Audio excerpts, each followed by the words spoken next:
Hello students, आज इस video में हम टाइप्स ऑफ फोर्सेस से आगे मूव करेंगे। जो लास्ट वीडियो हमने पढ़ा था उसमें था कि बैलेंस्ड और अनबैलेंस्ड फोर्स के बारे में हमने आपको बताया था, उनकी डेफिनेशंस भी हमने कवर की थी और फोर्सेस के बारे में भी आपको जो है मालूम हो गया था कि what is the definition of force. और इसको थोड़ा अगर रिकॉल करें तो हम कह सकते हैं कि every push and pull on an object is called force. And if the two forces applied on a body or on any object are equal in magnitude, then the forces are called balanced force.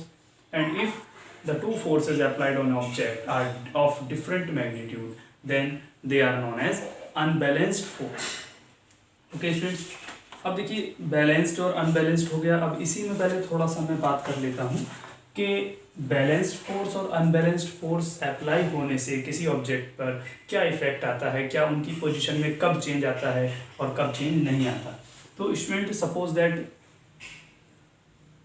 There is a box placed on a horizontal पर कोई एक object रखी है, ठीक है, कोई box रखा है। अब इस बॉक्स पर क्या कर रहे हैं कि इस पर टू बैलेंस्ड फोर्स लगा रहे हैं, ओके, बैलेंस्ड फोर्स और अपोजिट डायरेक्शन में। अब देखिए बैलेंस फोर्स अपोजिट डायरेक्शन में क्या होगा, मीन्स कि एक स्टूडेंट इधर है, वो इस पर जो है फोर्स लगा रहा है। मान लीजिए 20 न्यूटन का फोर्स जो है वो इस डायरेक्शन में लगा रहा है ऑब्जेक्ट को उस डायरेक्शन में मूव कराने के लिए। एक अनदर स्टूडेंट है, वो इसके अपोजिट डायरेक्शन में फोर्स लगा रहा है 20 न्यूटन का, ओके, इसको आप F2 कह दीजिए और ये F1।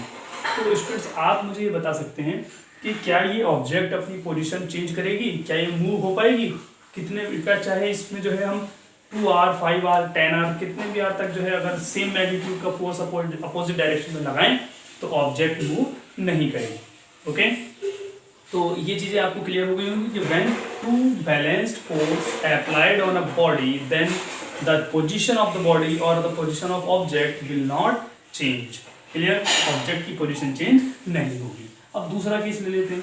दूसरे केस में क्या है कि अगर आप एक ऑब्जेक्ट पर जो है दो अनबैलेंस फोर्स लगा रहे हैं, तो अनबैलेंस फोर्स में क्या होता है कि जिस डायरेक्शन में लेस मैग्नीट्यूड का फोर्स होगा उसी डायरेक्शन में ऑब्जेक्ट मूव करेगी। तो देखिए इस साइड से, लेफ्ट साइड से हम लगा रहे हैं मान लीजिए 50 न्यूटन का फोर्स और राइट साइड से लगा रहे हैं हम 10 न्यूटन का फोर्स। तो ऑब्जेक्ट जो है राइट साइड में मूव कर जाएगी। क्यों? क्योंकि राइट साइड में फोर्स कम है। लेफ्ट से हम जो है फोर्स लगा रहे हैं और किस डायरेक्शन में लगा रहे हैं, राइट डायरेक्शन में फोर्स लगा रहे हैं।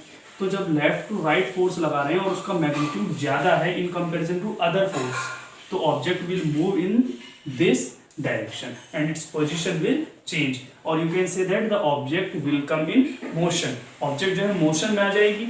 वो कब आएगी? जब दो अनबैलेंस फोर्स किसी ऑब्जेक्ट पर वर्क कर रहे हों। बैलेंस फोर्स अगर ऑब्जेक्ट पर वर्क करेंगे तो object will remain at rest, it will not change its position until there is any difference between the two forces। जब तक कि दोनों फोर्स में कोई फर्क ना आ जाए, कोई डिफरेंस ना आ जाए, तब तक जो है ऑब्जेक्ट मूव नहीं करेगी। आई होप बैलेंस्ड और अनबैलेंस्ड के बारे में आपको क्लियर हो गया होगा। अब देखिए इससे आगे चलते हैं। आपके एनसीईआरटी के अकॉर्डिंग ही है, कई सारे इसमें एग्जांपल्स दिए हैं स्टूडेंट्स, आप उनको अच्छे से पढ़ सकते हैं एक बार। क्लियर। अब देखिए हम पढ़ेंगे यहाँ पर first law of motion. First law of motion student, ये बहुत ही इंपॉर्टेंट टॉपिक है जो लॉज ऑफ मोशन है। लॉज ऑफ मोशन, देखिए अभी तक हमने पढ़ा फोर्स, चैप्टर का नाम था force and laws of motion. तो फोर्स तो हमने पढ़ा, अब इसके बाद है यहाँ पर लॉज ऑफ मोशन। और लॉज ऑफ मोशन कितने हैं? न्यूटन ने 3 लॉज ऑफ मोशन दिए हैं। तो फर्स्ट लॉ सबसे पहले हम पढ़ेंगे first law of motion. First law of motion के अकॉर्डिंग क्या है, देखिए सबसे पहले तो ये है कि कई जैसे न्यूटन से पहले गैलीलियो ने अपनी theory the law of motion से रिलेटेड। उसके बाद जो है उसको बहुत अच्छे से, बहुत प्रॉपरली जो है मतलब डिफाइन किया गया न्यूटन के द्वारा। तो गैलीलियो ने क्या कहा कि अगर दो सेम इंक्लाइनेशन के दो प्लेन हैं, ओके, कोई दो, ये देखिए एक प्लेन ये हो गया, एक प्लेन ये हो गया, ठीक है। तो अब वो कह रहा है कि अगर उनका स्लोप सेम है, स्लोप का मतलब होता है स्टूडेंट्स ढाल, अगर ये ढाल सेम है, जितना ढाल इधर है उतना ही अगर इस साइड है, तो क्या होता है कि अगर आप किसी बॉल या किसी भी ऑब्जेक्ट को इस मतलब यहाँ से एक डायरेक्शन से ड्रॉप करते हैं, क्लियर, तो वो अपोजिट वाले यानी जो दूसरे वाला प्लेन है, इंक्लाइंड प्लेन है, उस पर उतनी ही हाइट तक जाता है जितना कि जिस हाइट से वो छोड़ा गया हो, क्लियर, कि अगर किसी ऑब्जेक्ट को आप एक इंक्लाइंड प्लेन से ड्रॉप करते हो तो वो दूसरे इंक्लाइंड प्लेन पर उतनी ही हाइट अचीव करता है जितनी हाइट से उसको ड्रॉप किया गया हो। ये किसने कहा था? ये गैलीलियो ने कहा था स्टूडेंट्स, ओके। और अगर स्लोप में डिफरेंस आएगा तो ऐसा पॉसिबल नहीं होगा, ओके। मान लीजिए इसका स्लोप ज़्यादा है, उसका स्लोप कम है, तो अगर स्लोप कम है तो और ज़्यादा दूर तक जा सकता है ना। मान लीजिए अगर ये इस तरह से होता और आपने इस साइड से छोड़ा तो ये तो बहुत आगे तक चला जाता है, ठीक है, मे भी इसको पार कर जाए, हो भी सकता है ऐसा, ठीक है। तो ये जो है किसकी थ्योरी थी? गैलीलियो की। अब उसके बाद जो है देखिए, तो बहुत सारी चीज़ें इसमें लिखी हुई हैं, मैं यहाँ पर जो है आपको रीड करके तो नहीं बता रहा हूँ, बट आप इसको एक बार जरूर पढ़ेंगे, क्योंकि ये चीज़ें पढ़ेंगे तो आपके सामने कुछ डाउट्स आएंगे, और जो डाउट्स आपके होंगे वही मैं यहाँ पर जो है आपको क्लियर करके बताऊँगा कि जो चीज़ें आपको समझ नहीं आ रही है उसको हम कैसे एक्सप्लेन करेंगे, ठीक है। तो आप वो सब मुझे बताएंगे स्टूडेंट। अब इसके बाद देखिए, ये तो हो गया हमारा, चलिए, first law of motion according to theory of Galileo. इसके बाद मैं न्यूटन के अकॉर्डिंग आपको बता देता हूँ न्यूटन ने क्या कहा, देखो, और जो है उसकी थ्योरी जो है प्रूव भी हुई, और उसकी थ्योरी के अकॉर्डिंग ही आज हम जो है न्यूटन्स के तीनों लॉज को पढ़ते हैं। तो देखिए, according to first law of motion, if an object is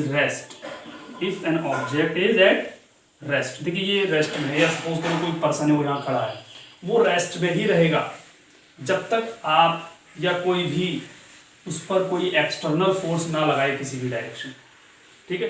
यानी कि अगर मैं यहाँ पर खड़ा हूँ तो मैं यहाँ खड़ा ही रहूंगा, कब तक? जब तक कि मुझ पर कोई एक्सटर्नल फोर्स अप्लाई ना हो, मीन्स तब तक, जब तक कि कोई मुझे आकर के पुश ना करे या पुल ना करे, तब तक मैं जो हूँ अपनी पोजीशन चेंज नहीं करूंगा। तो देखिए, कहने का मतलब ये है कि if there is an object A and it is at rest, then it will continue at rest until any external unbalanced force, देखिए बैलेंस्ड फोर्स की बात नहीं करेंगे, क्योंकि बैलेंस्ड फोर्स में पहले ही बता चुका हूँ, बैलेंस्ड फोर्स में ऑब्जेक्ट क्या रहती है?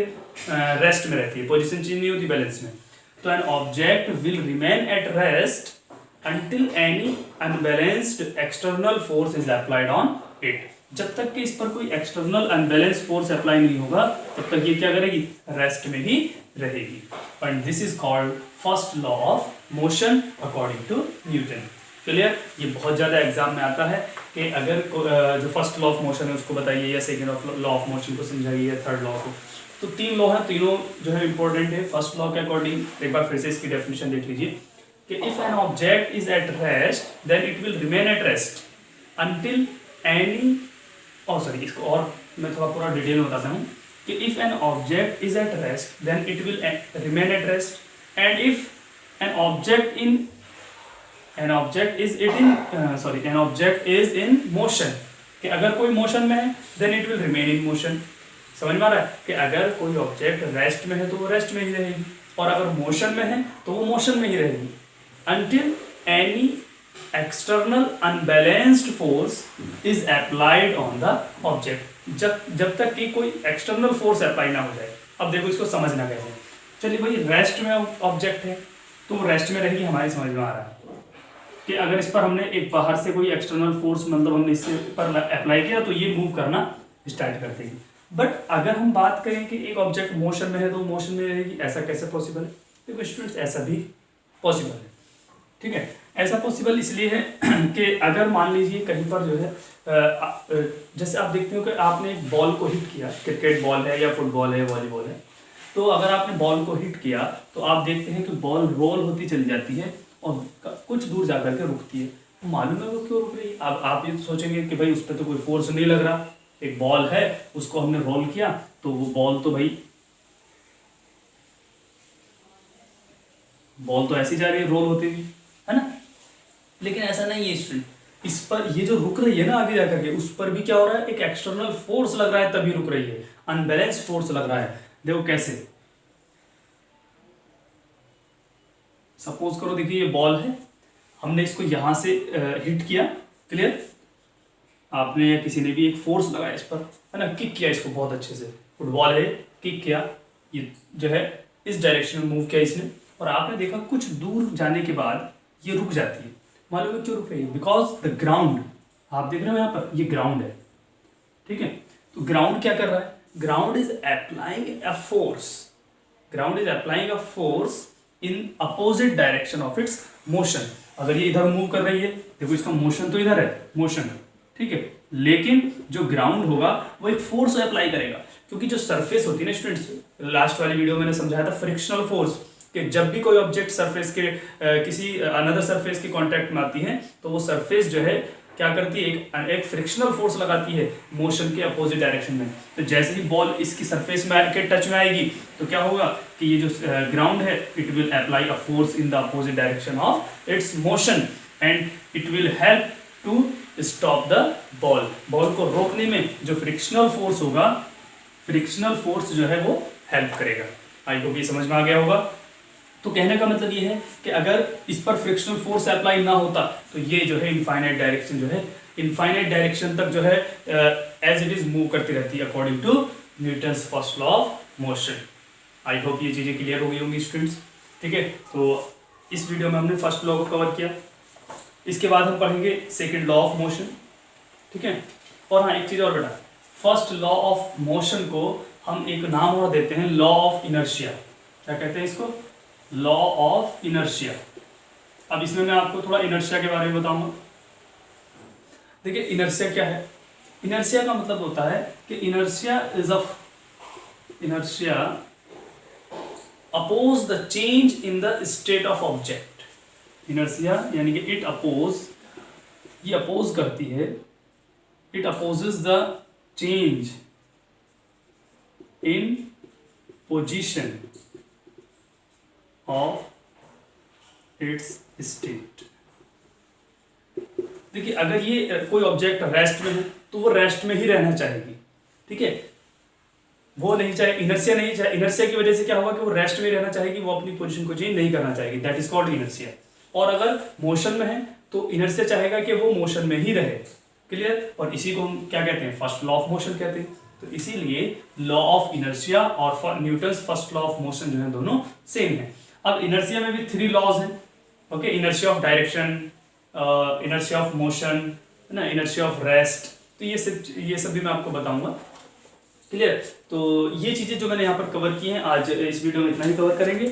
अगर कोई डाउट है तो आप मुझे जो है कमेंट सेक्शन में लिख करके बता सकते हैं। Thank you very much.